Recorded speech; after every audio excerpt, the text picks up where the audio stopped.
Hello Spurs fans, Paul the Hotspur Hippie here, the only psychedelic soccer show on the internet. I didn't press that button. The only psychedelic soccer show on the internet. I hope you're all well today. My chat thing working? There's a chat there. Hello Nate. I'd like to start as usual by recognising and acknowledging the traditional owners of the land from where I'm streaming today, the Wallumeteggle people of the Eora Nation. Pay my respects to their elders past, present and emerging. Recognise that sovereignty was never ceded, still hasn't. Not since last stream. Always was and always shall be Aboriginal land. Well, there's been a bit of football.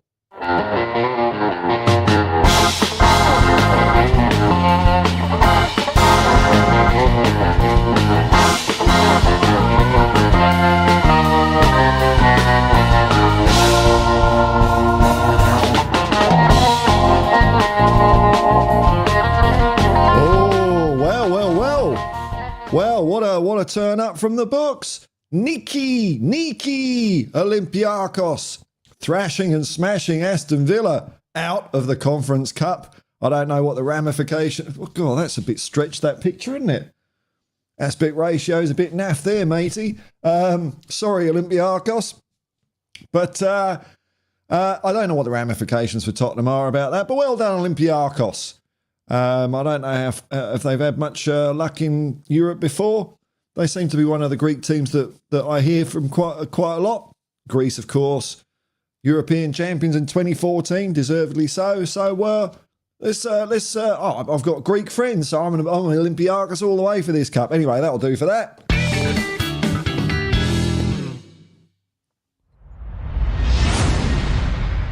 It's not supposed to do that just when I come back. Hang on. I've been mucking around. Restart. That's it. That's the one there, because it's only supposed to do it when I twiddle the buttons. These buttons here. Ooh. There we go. Anyway, how are we all doing? It's, what day is it today? It's Friday, the 10th of May, 12:40 p.m. I finished early today. Got one of my daughters coming over. So I got my headphones on, so she'll probably scare the crap out of me when she comes in. But I'll be streaming until then, probably, if we can keep this going a bit. There's a few people watching. I know it's a naff old time. Everyone's asleep in England and everyone's at work the rest of the world. But I thought I'd say hello. Now, Nate Pye, yes. I saw the email, man. I saw the email about the Gary Mabbott thing. Got to cross some I's and dot some T's. I've forgotten even what time the kickoff's at, actually. I know it's on the 22nd. I don't know what time it's at. I'm going to be driving down on the 21st, probably arriving in Melbourne pretty late. And then we'll see what happens Wednesday. And I'll probably head back a day or two later. I haven't fleshed it all out yet. I'm not much for planning. I'll see how I feel nearer the time. I'm sure there's hotels in Richmond available. I'm not that fussed. Sleep in my car if I have to. But yeah, thanks, man. Everything's under control, Gromit. Arsene Lubin. Hey, Paul. Kind of late, around midday. Yeah, I felt like hanging one out. Had a bit of time to kill. In fact, for my Olympiakos celebration in the shops on the way home, I bought this tin of Greek eggplant stuff, which I've never had before. And I was gonna like eat a little bit online, but I opened the tin, just had a little taste, and it was so yum that I just scoffed the whole lot. But it was damn nice. Yep. Here we go. Henderson Corp. Hello, man. Afternoon, Paul. Afternoon, Hendo. That's what we would call you if you're Australian, anyway. Hendo, wouldn't it be? Wayne Bonner. Hey, hello, man. A member of the Hotspur Hippie commune. Memberships and super chats are indeed always available to stop me driving around so much and doing a bit more of this. Henderson Court. Oh, you watched a bit of the Olympiakos Villa game. Okay, looked like a cracking atmosphere. Yeah, I've had a friend of the channel, Mountain Bushman, who's been travelling around Europe. He's arriving back into Australia today, and he's been catching a few games around the place. He's been to football matches in Bosnia, Croatia, and he's had a great time. Look, even German football, when the little I see of the Bundesliga, they've got, a bit of fire in it. England fans, it's all a bit Night at the Opera these days for my liking. Arsene Lubin as a Greek is both great and a horrible thing at the same time. Historic club, but owned by a complete crook. Oh, you got one of them. Well, they all are, man. They all are. What you going to do, eh? What you going to do? Oh, I didn't bring any refreshment in with me. I'll pop off and get some refreshment. Hang on. I'll leave you some of it. Where's my buttons? There we go. Back in a second.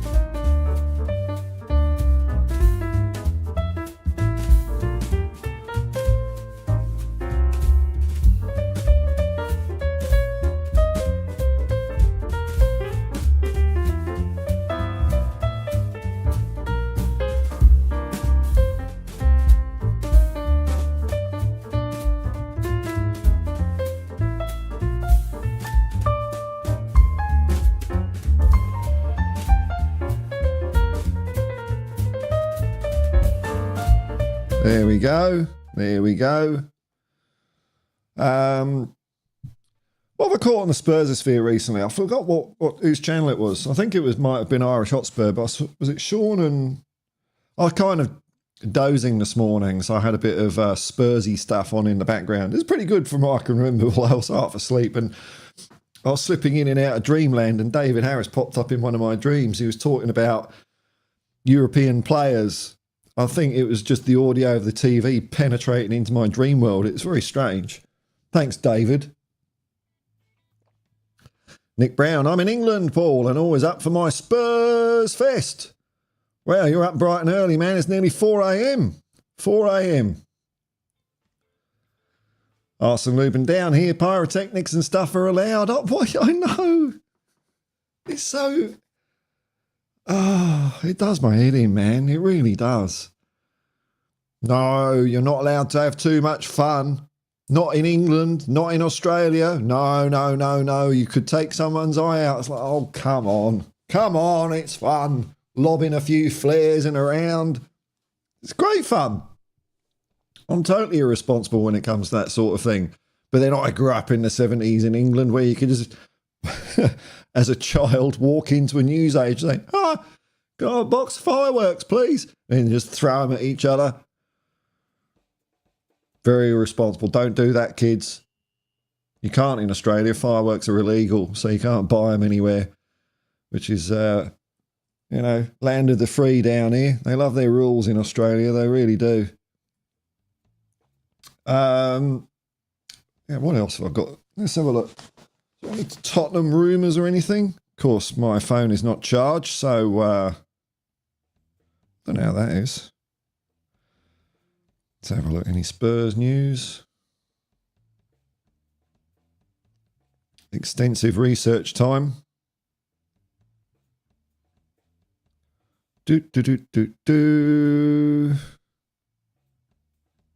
Oh, I'll tell you what I saw. It's something I've been putting off watching because I just thought, but I think someone in the chat here might have mentioned it to me. And it's on 442's channel, and it's kind of a bit of a sort of analysis of where Tottenham are going wrong. And I found it quite interesting, actually. I don't know if I quite agree with some of the methods they're using, but they're not like off on the planet Koosbane or anything like that with it. I think the thing I didn't really, they singled out Son mainly as like a problem, and I think it's much more than that.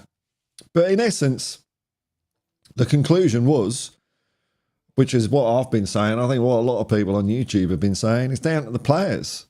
If you get better players, we can work this system. That's what it is. Something interesting on 442 though, they did bring up stats and they kind of poo-pooed them, which I like, because people when you cherry pick a stat, and say for example, Tottenham haven't kept a clean sheet or something. That one was it 20 games or something like that. We haven't kept a clean sheet in 20 games, and people are going, and you sort of try and say, I don't care about that so much. Well, that's a fact. And I was thinking about this, and that is the same as, to me, paint an analogy for you. You're traveling through outer space and you meet an alien, right? And you give them a grain of sand and you say, this is part of planet Earth. That's true. It's a fact. And then the alien goes off and makes a conclusion that planet Earth is just a big lump of sand. See what I mean? Yes, the statistic might be correct, but that doesn't mean you can extrapolate it to the whole of the state of the game and the team and the tactics and everything like that. That's my feeling on stats in general, really. They don't paint a true picture. Got to be very careful with statistics. Arsenal Lubin down here, it's almost 6 a.m, but I'm still up. Hey, that's it, man. Pull an all-nighter. Henderson Court, bit worried about Saturday night. Yeah, I can't say I'm not worried. Who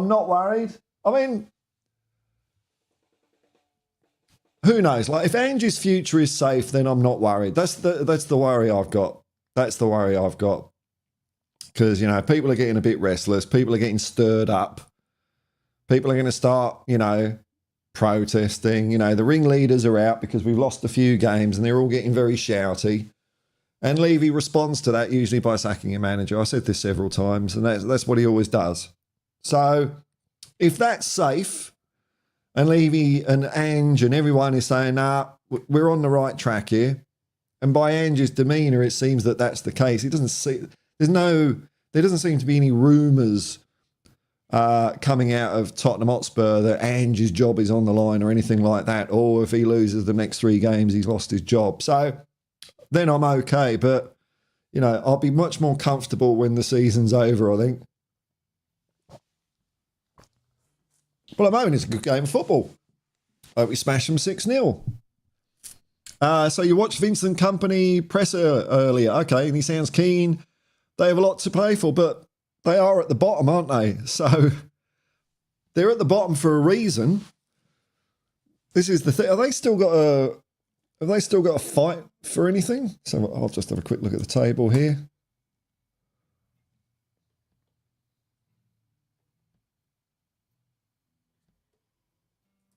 Is that one going to work?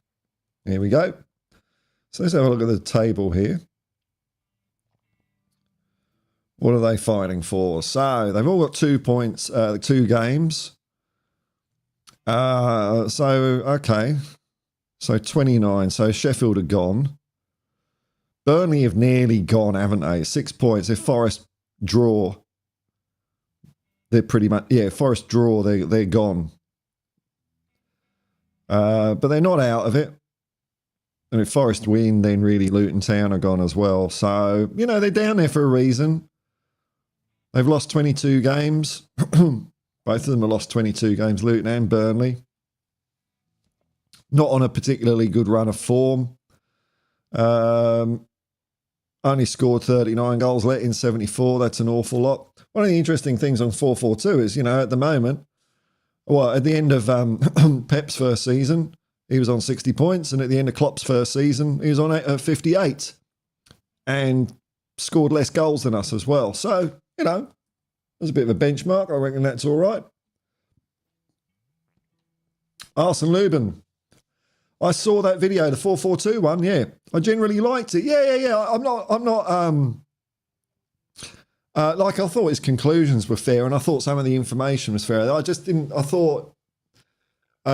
suppose he used Son as an example, but he really could have used almost any player, really. So I suppose it's fair enough to choose the captain, I suppose. But yeah, I thought the conclusion was pretty good.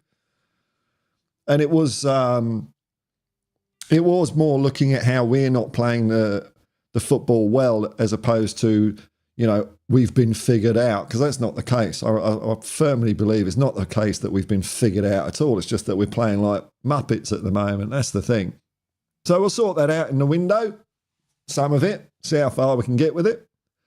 And I like how neutral analytical channels can see that. Yeah. They got there in the end. Hey, Adrian Cheer, thank you very much, man. Super chat. 91 was crap team. Spurs, yeah, it wasn't great. I'd agree with that. It was okay.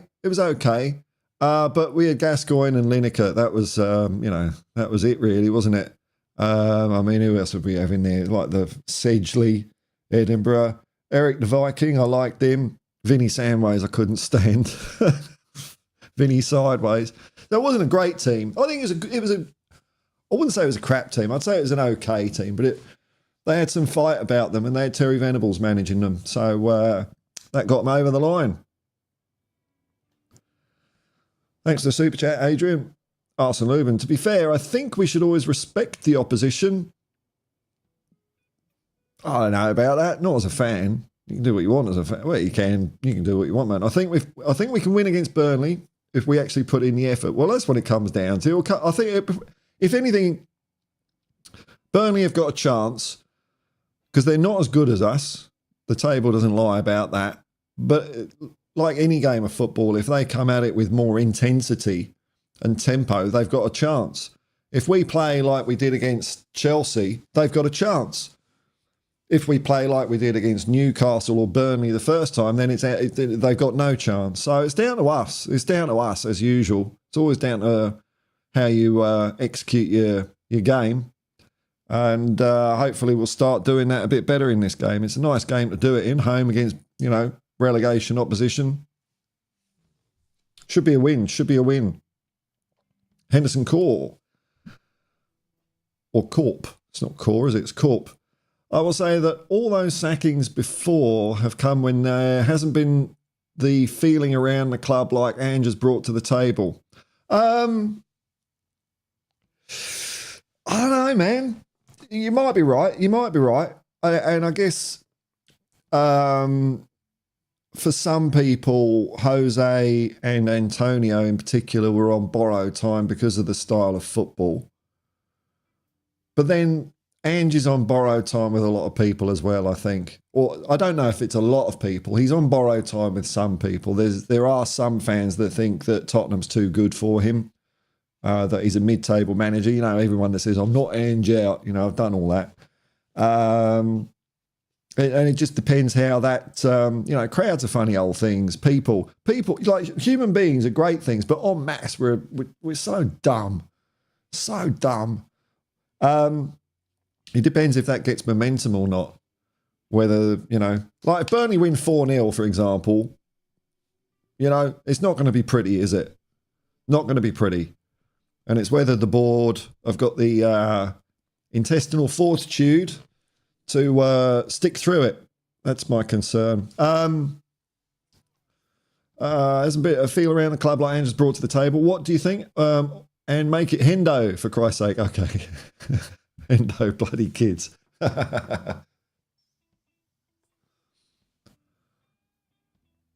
So I'm a bit concerned because there's a lot, you know, I mean, I think it's a minority of fans, but God, they don't open their mouths a lot, which is their right. But I don't know what they want. What do they want? We've had pragmatic football. Everyone was crying out for attacking football. And now there's a load of people bottling it because it's too, you know, because they think football progression goes like that. They're bottling it and they're saying, well, when I said attacking, I didn't mean that attacking. I didn't mean like suicide football. Oh, come on. What are you on about? Arsene Lubin, we're getting linked with some interesting players. You know, I do look at the headlines, but I don't really go in much more than that, man, because you know, journalism, that's it. Stop the press. Clown Carl's coming in. They just, and what with Chat GPT and, you know, AI, the big AI con that's going on in the world at the moment, you know, a lot of articles, they just string all sorts of stuff together. So I kind of ignore it a lot, man. We might end up getting our money back on Richie from Saudi. I saw that one fly across. As much as I like the guy, if he can help fund some good transfers, I'm all for it. Yeah, I don't know. I'm in two minds about old Richie, because I think David Harris, the Irish Hotspur, made a good point saying that why don't we just buy a striker and have Richie as well? Because if we sell by Rich, if we upgrade Richie, so he's gone and we got a striker, and then later on in the year that, you know, at some stage in the season that striker gets injured or suspended or whatever, then what have we got to bring in? Is it better to have Richie in there? You know, I'm in two minds about that. Have we got the personnel that could cover a striker coming out like that? I don't know. So either way, I guess, you know, if Saudi offer, you know, 60 million or something, that's not bad. Don't know. Pierce Barrow, hi from Canada. How would you compare, if at all, Ange ball to the total footballs of the 70s Holland? Well, I think there's similarities in it because they come from similar roots. So, you know, as far as the actual mechanics of it, you know, I'm not the person to really ask about that. But all I can tell you is what I feel and see as the overall picture. And I mean, Holland were a lot more skillful and talented than pretty much all of Ange's teams that he's managed so far, including Tottenham. I mean, the Holland team in the 70s was nuts. But I guess there's mechanisms. What I'm seeing from Tottenham that I like is that there's a lot of fluidity in people moving around, and when we're playing well, players have got confidence to do that because they know someone's going to back them up. So I think there's similarities for sure, because total football comes from, I suppose, Johan Cruyff and all that. and Barcelona and Ajax, and that was invented by a Tottenham player, or it was brought over by a Tottenham player, Vic Buckingham, who coached Ajax and Barcelona in the 70s. He was coached by, I think he was coached by Arthur Rowe, and Arthur Rowe coached Puskás before the Second World War. So that kind of totally football push and run, Arthur Rowe didn't like that expression. One-touch football, 1-2-touch football, moving around, quick. That was from us. It's from us in the first place. No Vic Buckingham, no total football in Holland. Fact. I'm in Korea. Hello, man. There's a lot of hype surrounding the summer transfer window. Daniel Levy will always be Daniel Levy. He will not change his modus operandi. Well, it only needs a little bit of a change, I think, because we do spend money. We do spend money at Tottenham. It's just that we spend it so foolishly a lot of the time. We live with the consequences for years afterwards, like in Dombele, for example. And I get it, you're always going to get transfers that don't work out, but we've had a lot of transfers not work. So I'm just looking for a tissue because, as usual, my nose is running. Hang on.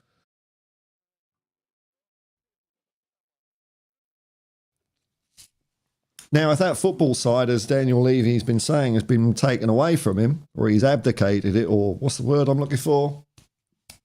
Delegated, then it might be different. Well, we'll have to wait and see. I'm in Korea. Ange will be successful elsewhere, not at Spurs. Levy doesn't back his managers properly. Well, we'll find out. I mean, I think at least you're recognising Ange is a good manager. So I'll agree with you on that one. Levy doesn't back his managers properly. Well, no, he hasn't, has he?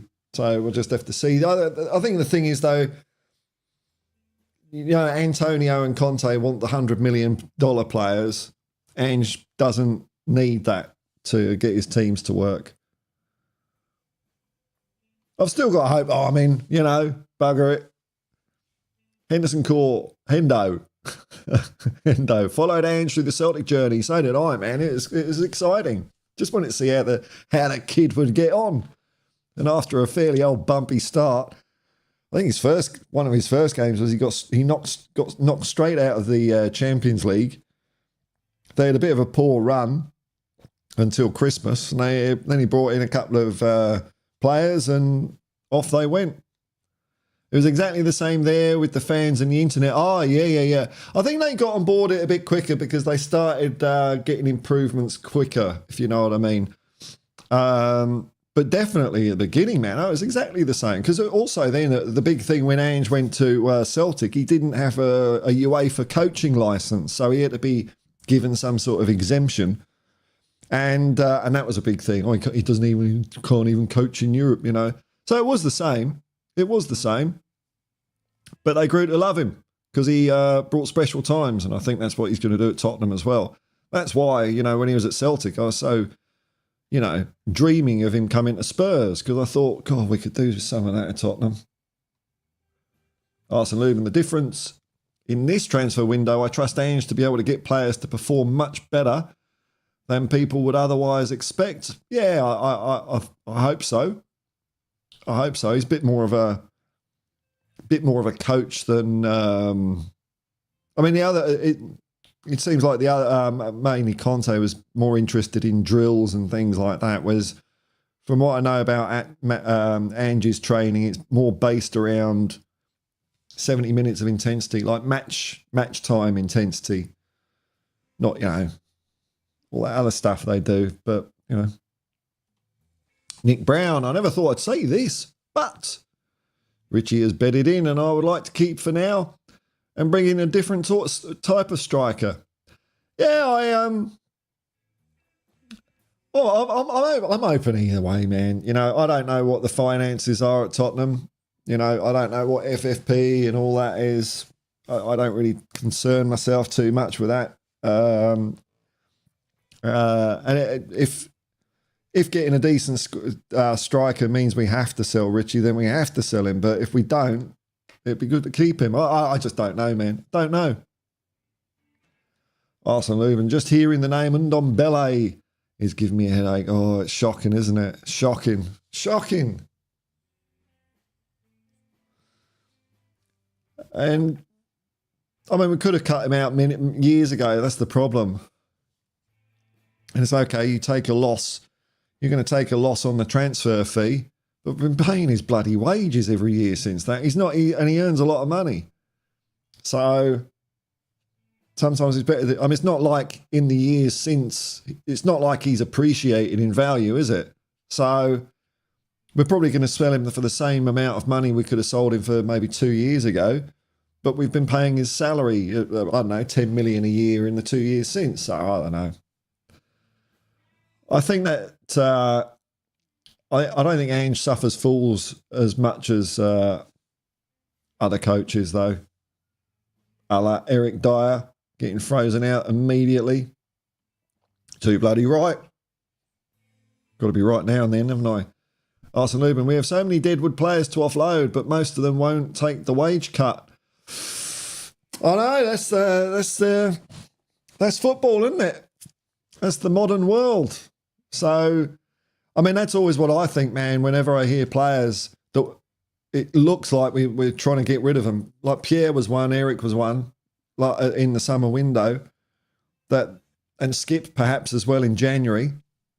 When I hear a player say, no, I'm going to stay and fight for my place, it's like, no, man, you're just going to keep taking your 100 grand a week. That's what you're doing because you don't want to drop down to 40. So I agree with what you're saying there, Arson. But that's football. That's the contracts that have been signed, isn't it? That's the way it is. Is he not getting game time at Galatasaray? I thought, is he? I thought he's in and out of favour or whatever. Ah, well, he's doing what he's doing. He's living his life, isn't he?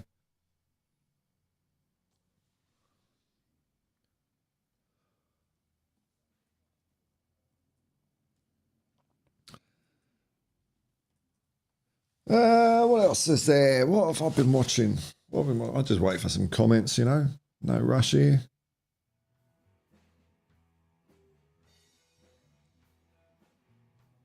Rumours, Tottenham, there's a different number every day. You know, I've seen articles, 12, we're going to get rid of 12 players, 8 players. This one here saying 7.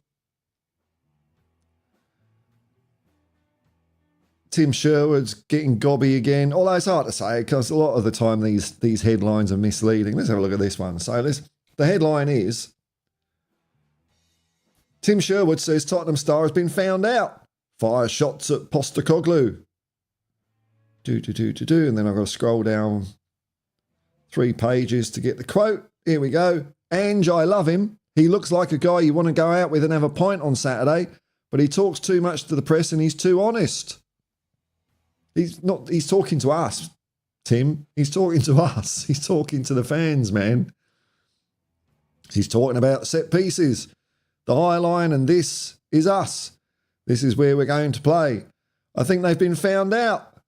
Looks like they have a little bit. When he is talking there about the set pieces is not important. This is like a 2-day-old story.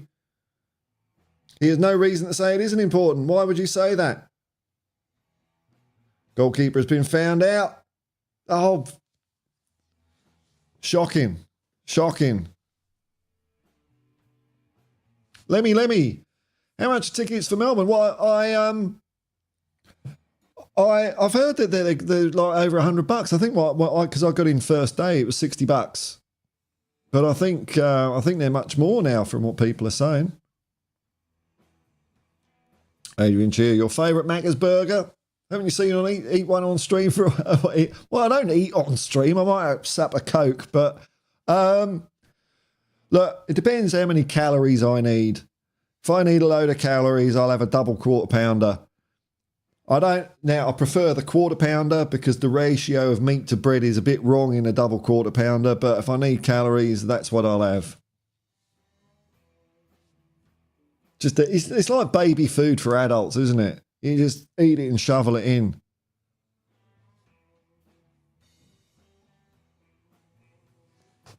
All right, let's see what else is happening in the world here.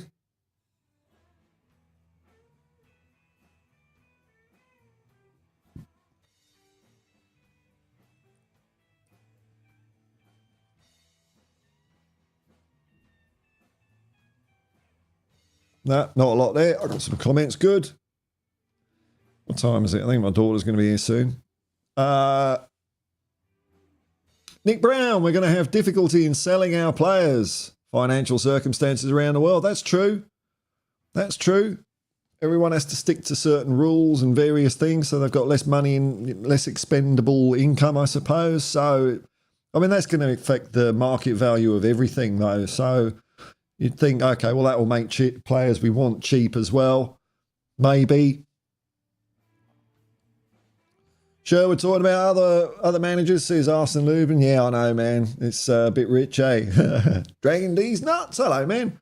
You paid 150-ish per ticket. Wow, I got in a good bargain there then. That's good. I haven't had a notification of where the tickets are, though. It's all electronic, isn't it? Does my head in, man. Does my head in.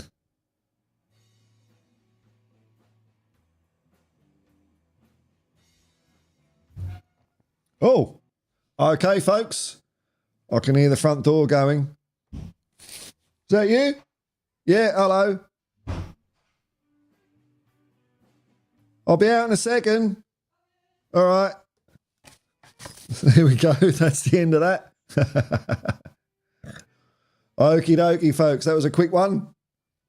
And thanks for popping in, everyone. Just a quick stream, this one.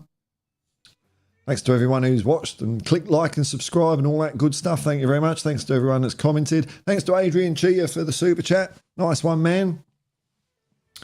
If you're watching it afterwards or listening to it afterwards, I hope you're having a lovely day and it's distracted you from 2024.